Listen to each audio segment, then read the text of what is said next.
सत्संग को रोज करनी चाहिए। रोज रोज के सत्संग से हम एक दिन ज्ञानी बन सकते हैं। लेकिन अपने मन में विचार करके देखिए, जो आपके साथ नहीं जाने वाला है उसके लिए हमारा दिन रात मेहनत करते हैं। साहब भी इशारा किए हैं, जो 5 पहर धंधे गया, 3 पहर गया सोए, और 1 पहर गुरु भक्ति बिना मुक्ति कैसे होए। मतलब होता है 1 पहर होता है 3 घंटा का, तो हम लोग 15 घंटा काम करते हैं। किसके लिए? जो हमारे साथ नहीं जाने वाला है। धन दौलत रुपया पैसा मान सम्मान यह सब यही रह जाएगा, कुछ साथ जाने वाला नहीं है। क्योंकि सदगुरु कबीर का इशारा है, जो कबीर काया है नहीं, कबीर काया है नहीं, माया कहाँ से होए, भक्ति करे तू पाक से, जीवन के दिन दोए। सदगुरु कबीर साहब यह भी इशारा किए हैं, यह शरीर तो अपना है नहीं, तो फिर यह संसार में जो हम लोग माया अर्जन करते हैं, धन संपत्ति मान प्रतिष्ठा, यह कहाँ से रह पाएगा।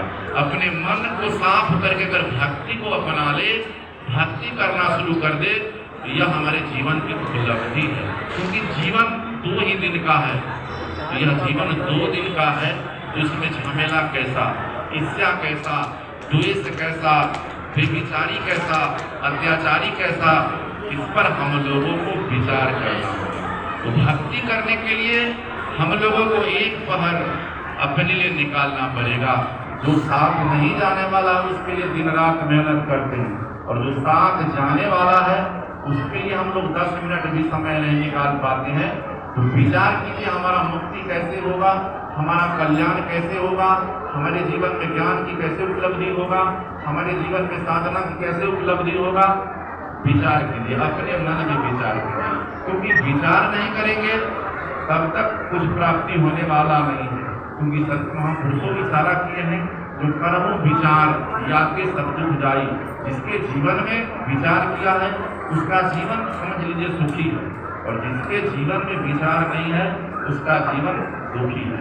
तो हम लोगों को हर बिंदु पर विचार करने की जरूरी है, और यह मनुष्य का जीवन हम लोगों को कर्म करने के लिए मिला है। तो कौन सा कर्म? जिस कर्म से हमारे कीर्ति का गुणगान हो, समाज में सम्मान मिले, समाज में हमारा यश फले, और वह कर्म करने के लिए शरीर मिला है। साहब इशारा किए हैं, जो खुशी बोई यश मिले, खुशी बोई यश मिले, फैले चहुओर, मल्यागिरी सुगंधित है, प्रकट भय सब जग सूर। अगर हम और आप समाज को जोड़ने का अगर काम करेंगे तो खुशी मिलेगा, समाज में सेवा करने का काम करेंगे खुशी मिलेगा, समाज में परमारथ करने का काम करेंगे खुशी मिलेगा। तो उस खुशी से क्या होगा? जो आपके जीवन में यश मिलेगा, और वो यश का जो है वह कीर्ति का लोग आपको याद करेंगे, आपको सम्मान पूर्वक, आदर्श पूर्वक, विचार पूर्वक। वैसे कर्म को हम लोगों को अपनाना है। अगर ऐसा कर्म हम लोग नहीं अपना पाए तो यह मनुष्य का जीवन दुर्लभ है, बेकार है। आप में और पशु में कोई फर्क नहीं है। इस संसार के अंदर मनुष्य है, तो मनुष्य के अंदर जो है सोचने की क्षमता है, मनुष्य विवेक कर सकता है, मनुष्य जो है विचार कर सकता है, और अन्य कहानियों में विचार नहीं कर सकता है।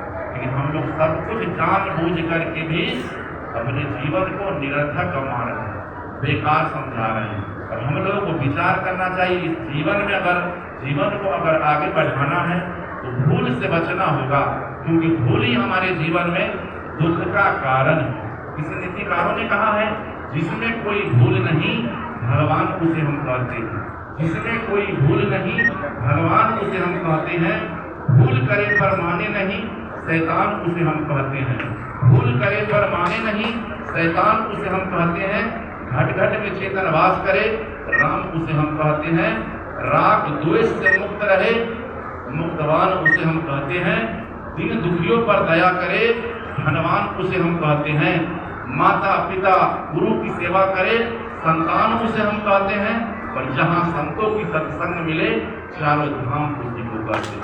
चारों धाम जिस जगह पे हम लोग बैठे हुए हैं यह चारों धाम है। हम लोग सत्संगी के लिए अगर कोई धाम है, ना कोई तीर्थ ना कोई व्रत है, हम लोगों के लिए सत्संग ही चारों धाम है। तो अपने मन में विचार कीजिए कि हमको कौन सा धाम जाना है और हमको क्या करना है, तभी हमारा जीवन सफल बन पाएगा और सुंदर बन पाएगा। तो विचार करने की जरूरत है, क्योंकि यह जीवन बार बार मिलने वाला नहीं है, नहीं यह रहने वाला है एक समान। किसी नीतिकारों ने कहा है, सदान रहे साहिबी, सदान रहे धन, सदान रहे जवानी, सदान रहे मन। यह प्राकृतिक का नियम है, आपके साथ कुछ भी एक समान रहने वाला नहीं है। यह परिवर्तनशील है, इसमें परिवर्तन हो जाता है। यह फिर भी हम लोग भूल भुलैया में पड़े हुए हैं। भूल से बचिए, कर्म को सुधारिए, विचार को सुधारिए, अपने रहन सहन को सुधारिए और अपने जीवन को सन्मार्ग पर ले जाइए, तभी हमारा जीवन सफल बन पाएगा। इतना ही शब्दों के साथ, समय का अभाव है, इतना ही शब्दों के साथ हम अपनी वाणी को विराम देते हैं। बोलिए सदगुरु कबीर समाज की जय, समाज की जय, तो केदार साहेब की जय।